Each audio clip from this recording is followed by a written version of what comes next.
Prostitution ہے۔ جزاک اللہ۔ جزاک اللہ خیر و احسن الجزا۔ وکیل صاحب ماشاء اللہ آپ نے بہت ہی کارآمد اور مفید باتیں ہمارے سامنے رکھی، اور میں سمجھتا ہوں انشاءاللہ اس سے یہاں پہ جو ہم لوگ موجود ہیں، ہمارے علاوہ جو لوگ یوٹیوب پہ یہ وکیل صاحب کی انفارمیشن دیکھیں گے تو بہت سے لوگ ایسے ہوں گے جن کے لیے زندگی میں یہ پہلی بار سنی ہوئی باتیں اور معلومات رہیں گی۔ اب میں آخر میں ہمارے حضرت مفتی محمد شاہد صاحب قاسمی، صدر جمعیت علماء ہند پونے، ان سے درخواست کروں گا کہ جمعیت کے لائن سے ایسے حالات میں ہم لوگ کیا کر سکتے ہیں اور ہم نے کیا کرنا چاہیے، ہماری رہبری فرمائیں۔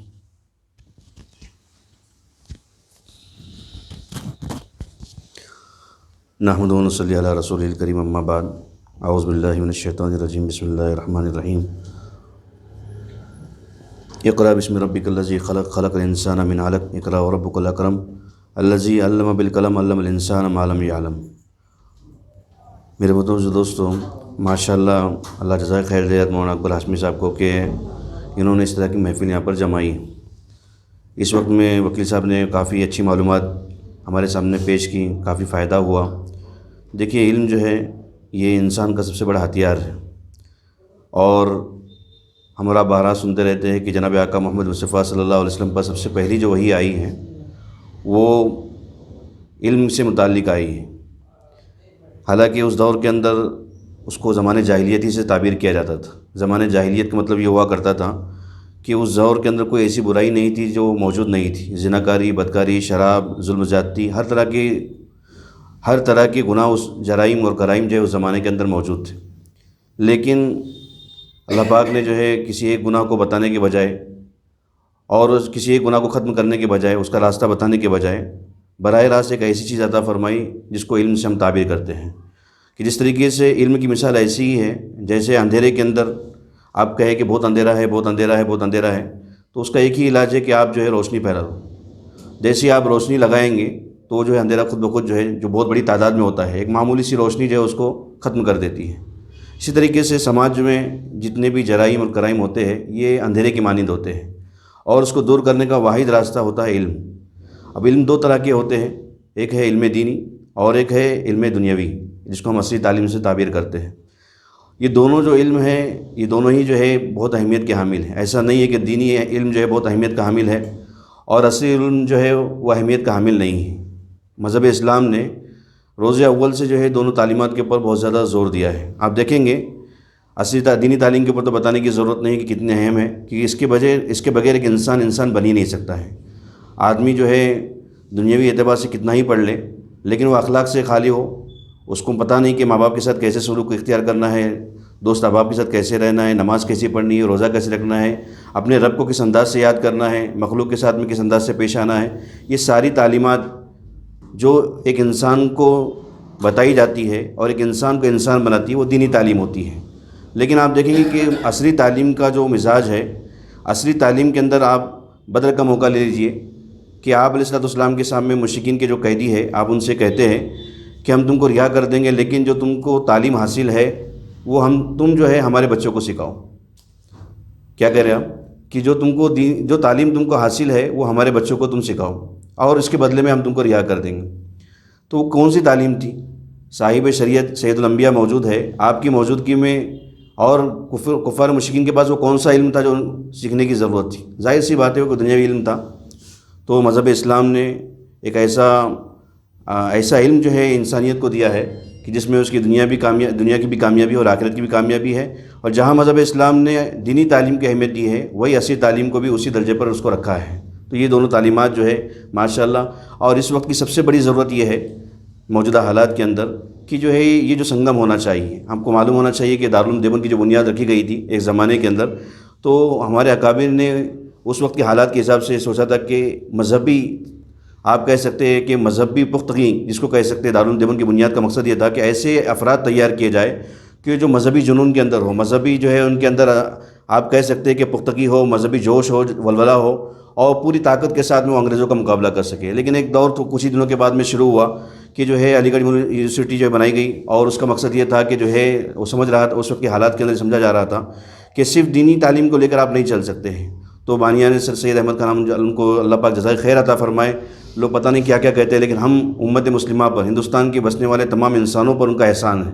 اگر علی گڑھ یونیورسٹی اس وقت میں قیام اس کا عمل میں نہیں آتا تو بہت سارے جو خیر کے کام جو ہے آپ دیکھیں گے 70 سال کے اندر کہ وہاں سے اس ادارے سے اٹھنے والے بہت سی شخصیات نے بہت سارا احسان کیا اس امت کے اوپر. تو اس کا مقصد یہ تھا کہ صرف دینی تعلیم کی توجہ دی جا رہی تھی. ایسے حالات میں جو ہے علی گڑھ یونیورسٹی کا جو قیام عمل میں آیا. پھر ایک دور آیا کہ جو ہے سمجھا جا رہا کہ دو پارٹ ہو گئے ہیں، ایک دینی تعلیم کی اہمیت کو بتا رہا ہے، ایک جو ہے عصری تعلیم کی اہمیت کو بتایا جا رہا ہے.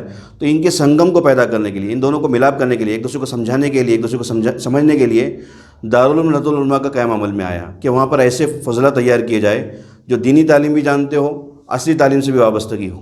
تو یہ جتنے لوگوں نے جو فکریں کی اس زمانے کے اندر، یہ بالکل صحیح فکر تھی. دارالعلوم دیوبند کے بانیان نے جو فکر کی، اللہ پاک ان کے قبروں پر کروڑا اور رحمت نازل فرمائے کہ ان کی جو سوچ تھی، ان کی جو فکر تھی وہ اپنی جگہ بالکل صحیح تھی اور کارآمد ہوئی. علی گڑھ یونیورسٹی کے جو بانیان تھے ان کی بھی سوچ اپنی جگہ تھی، انہوں نے جو کام کیا وہ اپنی جگہ صحیح تھی.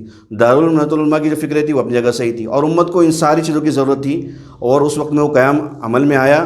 اسی کے جو ہم اثرات، اسی کی جو نتائج آج ہم دیکھ رہے ہیں کہ امت کے اندر الحمدللہ یہ سوجھ بوجھ ہے کہ ایک دوسرے کے ساتھ بیٹھنے کے لیے تیار ہے. آج اگر میں وکیل صاحب کے ساتھ بیٹھا ہوں تو میرے اندر یہ سوچ ہے کہ یہ جو خزانہ لیے بیٹھے ہیں اس سے مجھے فائدہ اٹھانا چاہیے. وہ میرے ساتھ جو بیٹھے اس لیے کہ ان کو معلوم ہے کہ یہ جو ہے دینی تعلیم کی اہمیت کے حامل ہے، ان کے ساتھ ملنا چاہیے، ان سے ہم کو دینی علم ملے گا. میں ان کے ساتھ اس نیت سے بیٹھا ہوں کہ ان کے ساتھ میں عصری علم مجھے ملے گا.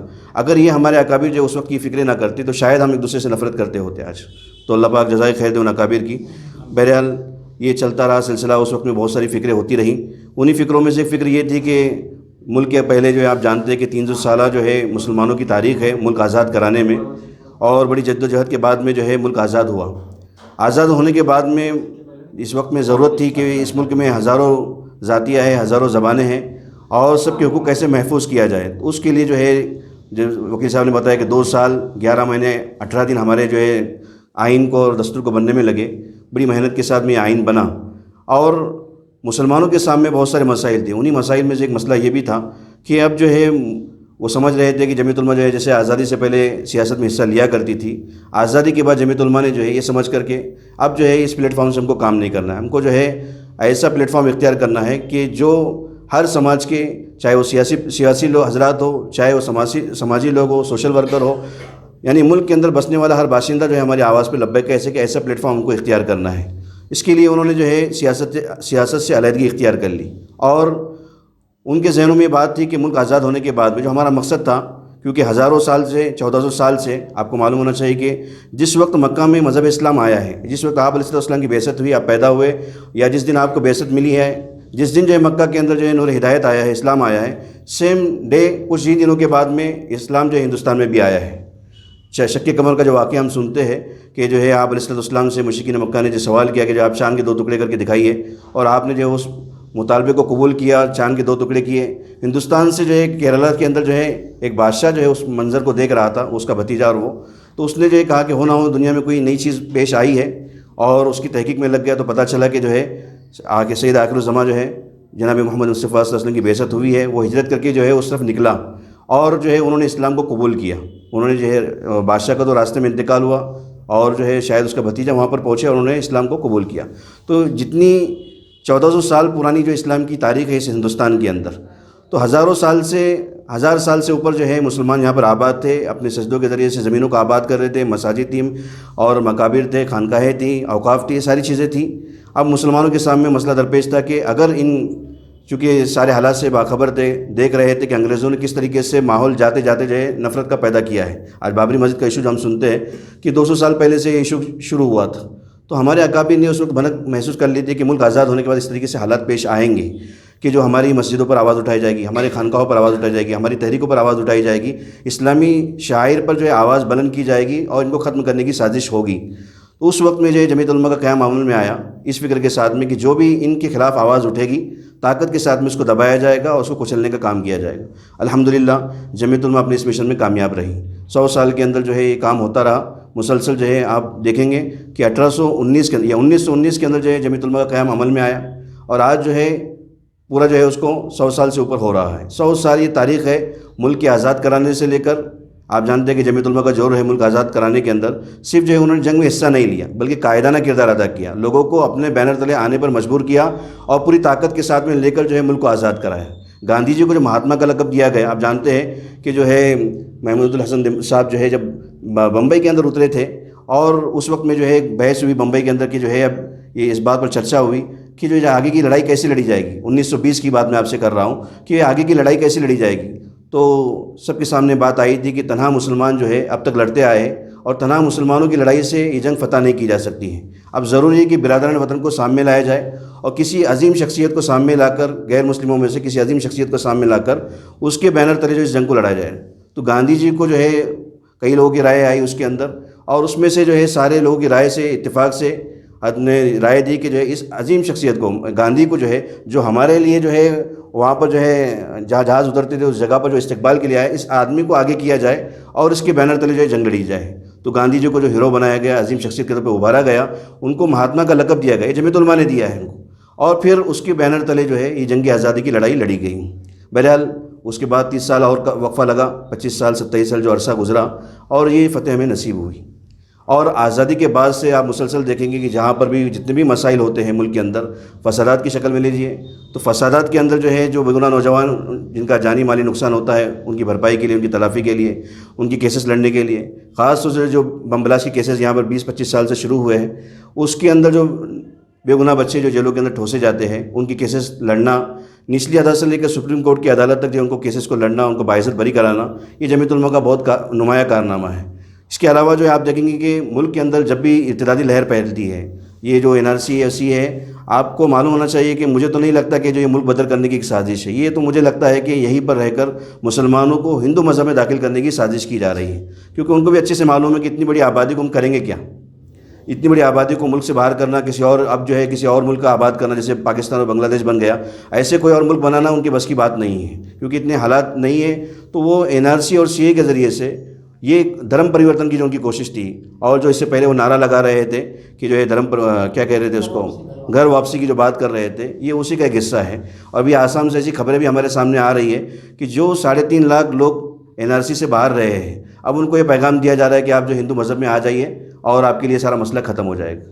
تو یہ ساری سازشیں ہو رہی ہے۔ تو جمعیت علماء نے ہمیشہ سے ارتداد کی لہروں کا، کیونکہ ہم سب کا جو مقصد ہے، ہم سب کا جو سرمایہ ہے اور مسلمان کا جو ایمان ہے کہ سب کچھ لٹ جائے، سب کچھ چلا جائے لیکن ایمان محفوظ رہے، تو سب سے بڑا ہم سب کے لیے جو سرمایہ ہو سکتا ہے اور قیمتی بات جو ہو سکتی ہے وہ کہ سب کچھ لٹ جائے لیکن ایمان محفوظ رہے۔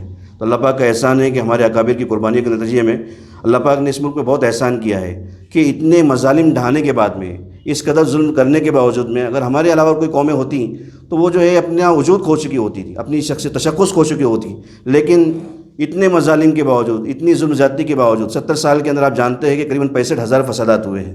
یہ تاریخ ہندوستان کی کہ 70 سالوں میں 65,000 یعنی سالانہ 1,000 فساد، اور کس کے درمیان کرائے گئے؟ زیادہ تر جو فساد ہے وہ ہندو مسلم کے درمیان ہوئے، بہت ہی کم فسادات جو ہے دوسری قوم کے درمیان۔ تو ہمیشہ سے مسلمانوں کو جانی مالی نقصان پہنچایا جاتا رہا، لیکن مسلمان نے کبھی بھی آپ نہیں سنیں گے کہ کسی فساد کے بعد میں نعوذ باللہ کسی مسلمان نے ایمان کا دامن چھوڑا۔ اللہ پاک نے ان اکابر کی قربانیوں کی لاج رکھی اور مسلمانوں کا ایمان اعمال جو محفوظ رہے اور نصب محفوظ رہے، پوری تشخص کے ساتھ میں ہم نے یہ اعلان کیا تھا، مولانا عالمی رحمۃ اللہ علیہ نے، آپ ہم سے مطالبہ کرتے کہ ہم اپنا تشخص چھوڑ دیں، ہم ایک کلمہ، ایک اس مذہب اسلام کی ایک ادنیٰ چیز کو، ایک ادنیٰ مستحب چیز کو بھی چھوڑنے کے لیے تیار نہیں۔ اللہ پاک کا احسان ہے کہ ہم نے کسی چیز کو نہیں چھوڑا ہے اور نہ آئندہ انشاءاللہ چھوڑیں گے۔ تو یہ اصل جو دشمن ہے وہ ہمارے مذہب کے دشمن ہے۔ NRC یہ سب جو ہے یہ صرف اسی بنیاد پہ لایا گیا ہے کہ جو ہے اس کے ذریعے سے مسلمانوں کو دھرم پر پریورتن کیا جائے، لیکن یہ اس میں کامیاب نہیں ہوں گے۔ اس لیے کامیاب نہیں ہوں گے، لوگ لاکھ کچھ کہے، اس کی بنیادی وجہ یہ ہے کہ ہم نے اللہ کو رب مانا ہے، اور رب صرف مانا نہیں ہے، ہمارا پوری ذات، اللہ کی ذات پر پورا بھروسہ ہے۔ ان الذین قالوا ربنا اللہ ثم استقاموا تتنزل علیہم الملائکہ الا تخافوا ولا تحزنوا وابشروا بالجنۃ التی کنتم توعدون۔ اللہ پاک نے صاف وعدہ کیا ہے کہ جو لوگ یہ کہتے ہیں کہ اللہ ہمارا رب ہے، پھر اس پہ جم جاتے ہیں، تو جمنے کے بعد میں اللہ پاک جو ہے اپنے فرشتوں کو اتارتے ہیں اور فرشتے جو ہے بشارت دیتے ہیں، اللہ تخافوا، نہ ڈرو، ولا تحزنوا، نہ کوئی غم کرو، وابشروا بالجنۃ التی کنتم توعدون، تمہارے لیے جنت تیار ہے۔ تو ہم تو ہمیشہ سے لڑتے آئے کہ اس نتیجے میں کہ جنگ لڑیں گے تو غازی ہے، مر گئے تو شہید ہیں۔ اتنی بہادر قوم اللہ پاک نے بنایا ہے ہم کو، اور اس قدر واضح ہدایت ہم کو دی ہے کہ بزدلی اور ایمان کبھی کسی سینے میں جمع نہیں ہو سکتے. تو ہمارے لیے تو یہ مسائل ہمیشہ سے آئے ہیں، اور میں کہوں کہ اسلام اسی طرح کے حالات میں پلا بڑھا ہے تو کوئی بات نہیں. جن کے لیے نئے حالات ہوتے ہیں وہ تو گھبرا جاتے ڈر جاتے ہیں.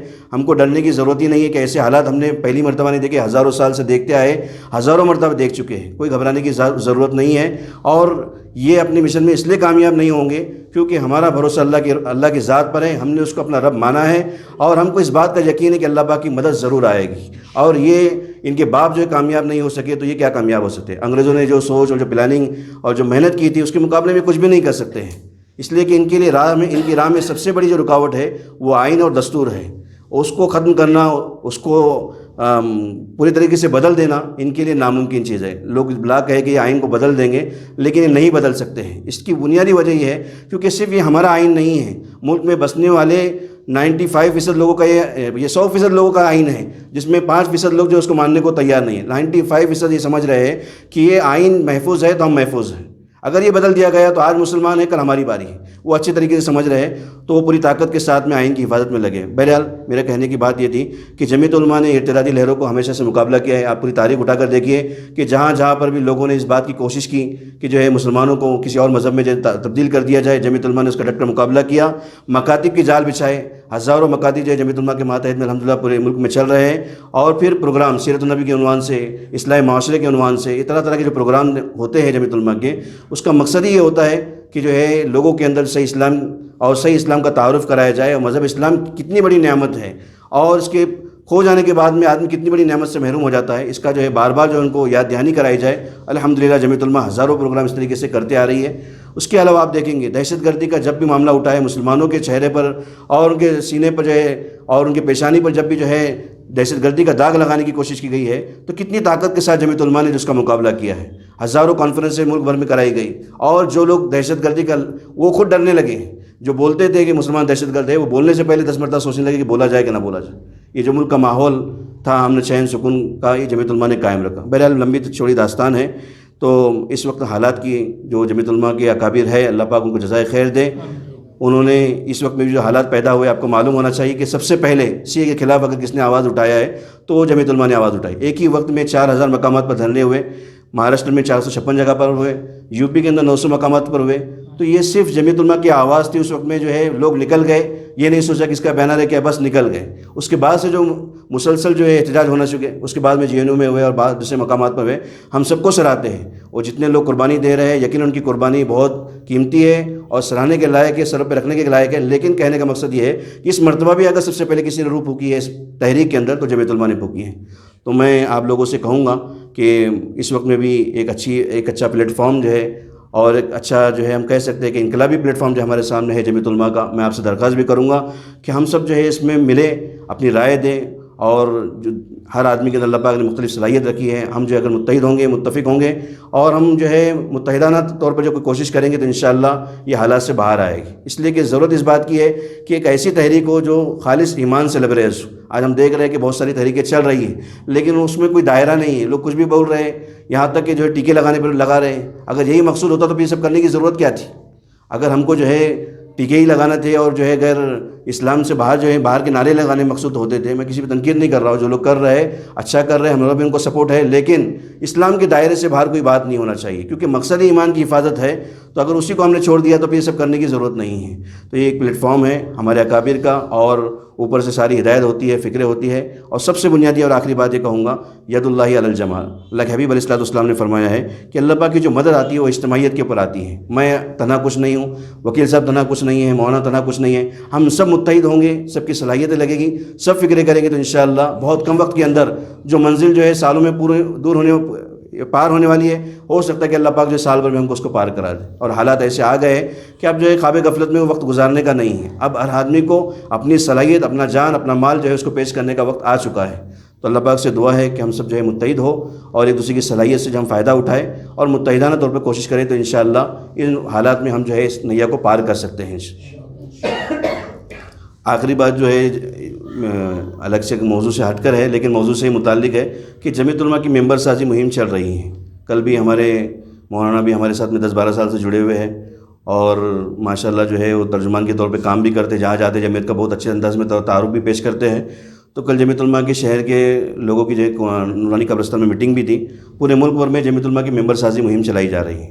آپ جانتے ہیں کہ جمہوری ملک کے اندر جتنی تنظیمیں ہیں تو اس کے پیچھے خفیہ ایجنسی لگی ہوتی ہے کہ کس کی کتنی طاقت ہے. تو جمعیت علماء نے پہلے دن سے اس بات کو طے کیا کہ ہم لیگل جو ہے اس کے حقیقی ممبر بنائیں گے, فرضی ممبر نہیں بنائیں گے.